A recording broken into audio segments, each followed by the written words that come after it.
जब जोडिन्छ मानिससँग मानिस भोटसँग भोट बनिन्छ तब लोकतन्त्रको सिस्टम।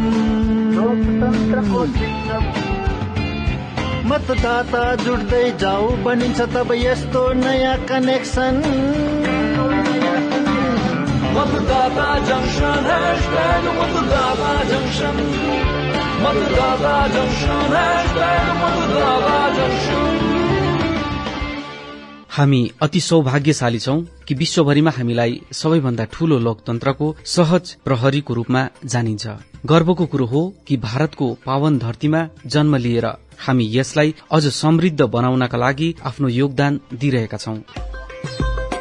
जुन देशले हामीलाई स्वतन्त्रता, समानता अनि असल जीवनको लागि मौलिक अधिकार दिएको छ, यसप्रति इमानदारीपूर्वक आफ्नो कर्तव्य निर्वहन गर्नु नै हाम्रो धर्म पनि हो अनि हाम्रो राष्ट्र प्रेमको मर्म पनि। हजुर, हामी भन्न सक्छौ कि देश अनि समाजको सेवाको निम्ति कर्तव्य पथमा निरन्तर हिँडिरहनु नै सफलताको मन्त्र हो। तपाई सोचिरहनु भएको छ होला कि हालैमा जुन कर्तव्य पथको उद्घाटन भएको छ म त्यसैको कुरा गरिरहेको छु। साँचो त यो हो, म त्यो भन्दा अघिको कुरा गरिरहेछु। कर्तव्य पथमा गएर तपाईलाई जतिको राम्रो लाग्छ त्यो भन्दा पनि राम्रो अनुभूति तब हुन्छ जब तपाई आफ्नो घरबाट हिँडेर पुलिङ बुथसम्म जानुहुनेछ अनि ईभीएममा आफूले रुचाएका उम्मेद्वारको छेवैको बटन दबाएर लोकतन्त्रलाई अघि बढाउनु हुनेछ। आज हाम्रो भारत अनि भारती धेरै राम्रो अनि रोचक जानकारी आफ्नै शैलीमा लिएर हामी माझ उपस्थित छन्। त आउनुहोस् सुनौ आजको कुरा उनीहरूबाटै। अरे भारत, तिमीले त एकदमै राम्रो हार्मोनियम पो बजाउँदो रहेछौ। भारती, मलाई फुर्सदको समयमा हार्मोनियम बजाउन साह्रै मन पर्छ। तिम्रो हार्मोनियम देखेर त मलाई ईभीएम अर्थात इलेक्ट्रोनिक भोटिङ मसिनको पो सम्झना आयो। जतिको तिमीलाई हार्मोनियम बजाउनु मन पर्छ त्यतिकै मलाई ईभीएम को बटन दबाउनु पनि मन पर्छ। ईभीएम को कारणले नै अब भोट दिनु कति सजिलो भएको छ। एकदम ठीक भनिरहेको छु भारती। भोट दिन मात्र होइन, अब त चुनाव परिणामको लागि पर्खिरहनु पनि पर्दैन। ईभीएम को कारणले हाम्रो चुनावी प्रक्रिया मात्र सरल बनेको छैन, तर पहिला भन्दा अधिक भरपर्दो पनि बनेको छ। तिमीलाई थाहा छ, जब म यसपल्ट भोट दिनु गएको थिएँ नि, तब मैले यो पनि देखे कि जुन उम्मेद्वारलाई भोट दिएको छ उसले भोट पायो कि पाएन पनि छेउमा मसिन राखेको थियो नि, त्यसमा एउटा स्लिपमा उम्मेद्वारको क्रम संख्या, नाम अनि चुनाव चिन्ह पनि देखिरहेको थियो। अब यसको बारेमा त हाम्रो साथी कल्पनाले नै बताउन सक्छिन्। अरे ऊ हेर्नुहोस्, कल्पना दिदी पनि आइपुगिन्। नयाँ नयाँ जानकारी त उनीसँगै हुन्छ, हो कि होइन कल्पना दिदी? हुन्छ हुन्छ भरत दाजु, अवश्यै म बताउँछु नि। त्यस मसिनलाई भिभीप्याट भन्छ अथवा voter verifiable paper audit trial machine. Button दबाउने बित्तिकै यस मसिनमा एउटा स्लिप तुरुन्तै देखिन्छ जसले सुनिश्चित गर्दछ कि तपाईको भोट त्यही व्यक्तिलाई नै गयो भनेर जसलाई तपाईले मत दिनु भएको छ। त्यसपछि त्यो स्लिप मसिनमा सुरक्षित स्थानमा एकत्रित हुँदै जान्छ। वाह कल्पना, तिमीलाई त माने माने साथै तिम्रो ज्ञानलाई पनि। भारती दिदी, आज हाम्रो चुनावी काका कहीँ पनि देखिँदैन, कहाँ जानु भएको छ? अरे काका आउनु भएको छ नि, बाहिर खबर कागज लिएर बसिरहनु भएको छ। अवश्य पनि केही राम्रो कुरा पढिरहनु भएको छ। त कल्पना, आऊ उहाँलाई पनि बोलाऊ। जुम जुम, केही रोचक कुराहरू बताउने छन् उहाँले। अरे काका, अलिकति हामीपट्टि पनि ध्यान दिनुहोस् न। अब यहाँ आइहाल्नु पर्यो तपाई। हामीले कहिलेदेखि तपाईको ज्ञानको खजानाबाट केही मोती लुट्ने प्रतीक्षा गरिरहेछौं। आए नानी, आए आए आए। अरे भारती, यो जुन ज्ञानको खजाना भन्यौ नि, मैले आफ्नो अनुभवबाट बटुलेको त हो। अनि यो खजाना तिमीहरूको निम्ति त हो अनि हाम्रो आउने भावी पिढीको निम्ति त हो। अनि आज तिमीहरूलाई एउटा धेरै राम्रो कुरा भन्न गइरहेछु। त बताउनुहोस् न काका।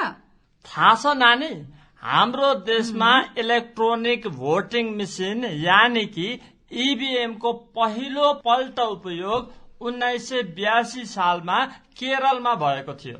त्यसपछि सानो सानो स्तरबाट धेरै प्रयासहरू भयो। अन्ततः साल 2000 देखि सम्पूर्ण लोकसभा र विधानसभा चुनाव ईभीएमबाट नै हुन थाल्यो। थाहा छ तिमीहरूलाई, एउटा ईभीएममा 384 जना उम्मेद्वार सम्मको नाम अंकित गर्न सकिन्छ। वाह काका वाह, यो कुरा त हामीलाई थाहै थिएन। भारत, तिमीलाई थाहा छ मेरो हजुरआमाको गाउँमा जुन आँगनवाडीकी अदिति दिदी जो बिएलओ हुनुहुन्छ नि, उनलाई यसको बारेमा धेरै ज्ञान छ। अच्छा। अनि उनले सधैँ नै मानिसहरूलाई मतदानको बारेमा जागरूक गराइरहनुहुन्छ। त आऊ अब उनको केही कुरा तिमीलाई पनि सुनाइदिनेछु अनि हाम्रो श्रोतालाई पनि। अरे दिदी नमस्ते। नमस्ते नमस्ते नन्दु भाइ, आज बिहान कताबाट? खै के भन्नु दिदी, अब मलाई त जहिले पनि कुनै समस्या भयो कि तपाईँ भए ठाउँमै दौडेर आइहाल्छु म त। के भयो भाइ, तपाईँ जाति नै हुनुहुन्छ होइन? ठिकै छु दिदी, तर जुन इभीएमबाट भोट हाल्ने जुन तरिका छ नि, त्यो मैले एकदम बुझ्नै सकिरहेको छैन। अरे म त ठप्पा लगाउनुमा खप्पिस थिए। ब्यालेट पेपर उठायो, ठ्याप ठ्याप ठ्याप ठप्पा लगायो, बास भोट भइहाल्यो। तर अहिले त भोट हाल्ने लम्बा चौडा मिसिन आएछ, त्यो बटनमा कता के गर्ने मैले त पटक्कै बुझिन हौ दिदी। अरे भाइ, यति सानो कुरा, इभीएमबाट भोट दिन त झन् सजिलो। बस आफ्नो मन परेको चुनाव चिन्ह खोज्नु अनि अघि देखिने नीलो बटन दबाइदिनु भइहाल्छ। त्यसपछि एउटा बिपको आवाज आउँछ, सम्झनुहोस् तपाईले भोट हाल्नुभयो। साँच्ची इभीएममा लगाएको ब्यालेट पेपरमा सबै उम्मेद्वारहरूको नाम र चुनाव चिन्ह अंकित गरेको हुन्छ र त्यसले गर्दा भोट दिन अझ सहज भएर जान्छ। अरे दिदी, हजुरले मेरो टाउको दुखाइ नै कम्ती गर्नु भने म त भोट दिन पनि डरसरी भएको थिएँ। तपाईँले यति सजिलोसँग बुझाइदिनु भयो कि मेरो डर सर सब हरायो। खासमा मेरो सोचाइ नि दिदी, मेरो एउटा भोट भए पनि बर्बाद चाहिँ नहोस् है जस्तो लाग्छ नि त मलाई। एकदम ठिक भन्यौ नन्दु भाइ, एक एक भोटको मूल्य छ। भोट दिन अवश्य जानु। साँच्ची नीलो बटन चाहिँ थिच्नु होला, त्यो पनि केवल एक पटक। अन्त अझै एउटा कुरा, बिपको आवाज पनि सुन्नु होला। एकदमै दिदी, अब म यसै गर्छु नि। लोकतंत्र की पहली ताकत है हमारा मतदान। जिम्मेदार यहाँ हर नागरिक की यही तो है पहचान। अपने विवेक से उसे ही चुनोगे जिसमें न हो कोई खोट, तभी तो बढ़ेगा ये देवास हमारा बिना कोई रोक टोक। जब निकलोगे और दोगे अपना वोट, जब निकलोगे और दोगे अपना वोट। अब पालो भएको छ श्रोताहरूको भागीदारीको। एकदमै ठिक भन्यौ भारती तिमीले। मतदानसित जोडिएको कुनै पनि विषय, श्रोताहरूले लेखेका कुनै गीत, कविता अथवा सन्देश हामी आफ्नो यस कार्यक्रममा सामेल गर्नेछौ। उनीहरूकै स्वरमा रेकर्डेड 1 मिनटको यो प्रस्तुतिले मतदान अनि मतदानको अधिकार बारेमा जान्नको निम्ति हामीलाई प्रेरित अनि प्रोत्साहित गर्दछ। यसपल्ट हामी यो सन्देश सुन्नेछौ। नमस्कार, मैं योगेश ठाकुर करसोग, जिला मंडी, हिमाचल प्रदेश से बोल रहा हूँ। मैं मतदाता जंक्शन कार्यक्रम में अपनी एक कविता प्रस्तुत करना चाहता हूँ। भारत के जन जन एक राष्ट्र निर्माता, लोकतंत्र की जननी भारत, शासन नागरिकों की अधिकार प्रदाता। आइए हम सब अपने हाथों से बनाए राष्ट्र के भाग्य विधाता। शासन के विभिन्न स्वरूपों में सबसे अनुपम लोकतंत्र प्रणाली, जिसमें है देश के दूरस्थ कोने में रहने वाले नागरिक की भागीदारी। आइए हम सब अपने हाथों से बढ़ाए अपने राष्ट्र की खुशहाली। लोकतंत्र में जनता का जनता द्वारा जनता के लिए है शासन। जन जन की ताकत से ही विश्व भर में गूंजेगा सशक्त भारत का प्रेरक भाषण। भारत के नागरिक अपने मताधिकार की ताकत से रच रहे राष्ट्र की समृद्धि की कविता। हमारी धरती पर अनवरत बहती रहे लोकतंत्र, स्वतंत्रता, समानता, राष्ट्र की एकता और अखंडता की सरिता। आइए हम सब अपने मतदान की शक्ति से और सुदृढ़ करें इस गौरवशाली राष्ट्र की अस्मिता। वाह वाह, यो हो नि कुरा। तपाई पनि आफ्नो यस्तै कुनै कविता, सर्ट स्टोरी वा कुनै गीत रेकर्ड गरेर पठाउन सक्नुहुनेछ। अनि पठाउनका लागि हाम्रो व्हाट्सएप नम्बर हो 9999031950। हाम्रो ज्ञान यदि कसैको काममा आयो भने यो भन्दा असल अरू के हुन सक्छ। यसैले मतदानको निम्ति हामीले केवल मानिसहरूलाई जागरूक मात्र गराउनु होइन, तर यदि उनीहरूसित केही समस्या छ भने त्यसको समाधान बताउने प्रयास पनि गर्नुपर्छ। त आउनु सुनौ के भनिरहेछ हाम्रो सेलिब्रिटी आइकनले। नमस्कार साथियों, मैं हूं सौरभ शुक्ला। आप मुझे एक अभिनेता के तौर पर जरूर जानते हैं। राइटर के तौर पे भी जानते हैं, एक फिल्म कलाकार के तौर पे जानते हैं, लेकिन साथ में आप ये भी जानते ही होंगे कि मैं इस देश का नागरिक हूँ, मैं भारत का वासी हूँ और अपने देश से बहुत प्यार करता हूँ। तो जब मैं अपने देश की खासियतें सोचता हूँ तो उसमें सबसे ऊपर जो नाम आता है वो आता है लोकतंत्र का। लोकतंत्र इस बात को तय करता है कि इस देश के नागरिकों की जो आजादी है वो हमेशा बनी रहे। लोकतंत्र हमें वो शक्ति देता है जिससे हम अपनी सरकार खुद तय कर सके, और इसके लिए बहुत जरूरी होता है मतदान। जब मतदान होता है तब हमारी आवाज जो है वो गूंजती है और उससे तय होता है कि सरकारें कौन सी बनेंगी। तो हमें ये समझना चाहिए कि ये न सिर्फ हमारी आवाज है, न सिर्फ हमारी आजादी है, बल्कि हमारी आजादी को सेफगार्ड करने के लिए ये हमारी ड्यूटी है कि हम मतदान जब हो तो अपने मत का दान जरूर करें।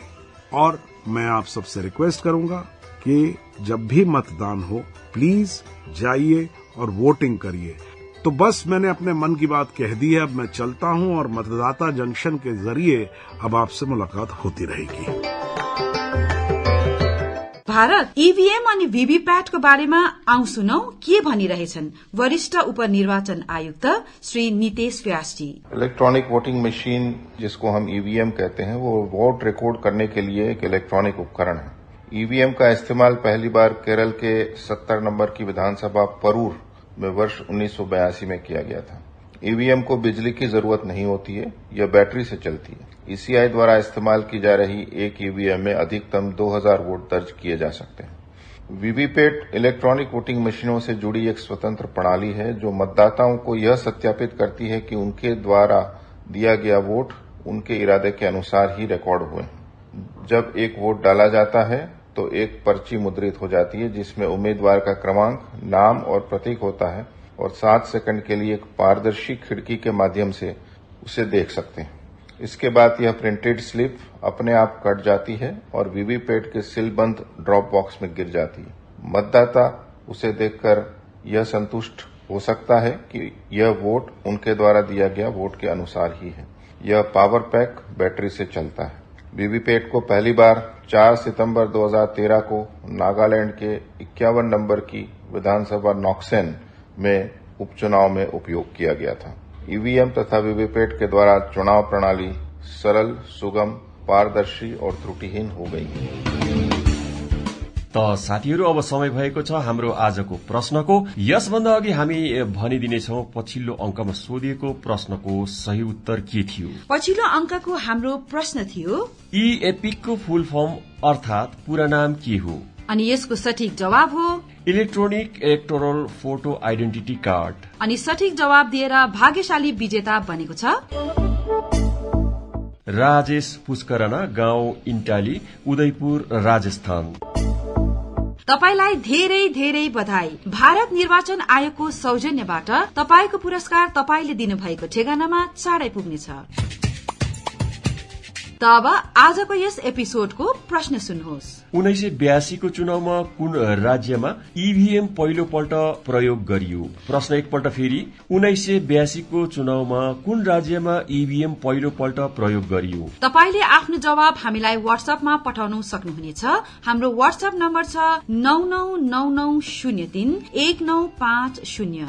साथीहरू, ध्यान रहोस्, उत्तरको साथमा आफ्नो पूरा नाम अनि ठेगाना लेख्न एकदमै नभुल्नुहोस्। अघिल्लो अंकमा हामी पुनः भेट्नेछौं केही नयाँ जानकारीहरूसित। तबसम्मलाई हामीलाई पनि आज्ञा दिनुहोस्। नमस्ते। जब जोडिन्छ मानिससँग मानिस, भोटसँग भोट बनिन्छ तब लोकतन्त्रको सिस्टम। मतदाता जुट्दै जाऊ बनिन्छ तब यस्तो नयाँ कनेक्सन। मतदाता जंक्शन हैशटैग मतदाता जंक्शन, मतदाता जंक्शन हैशटैग मतदाता जंक्शन।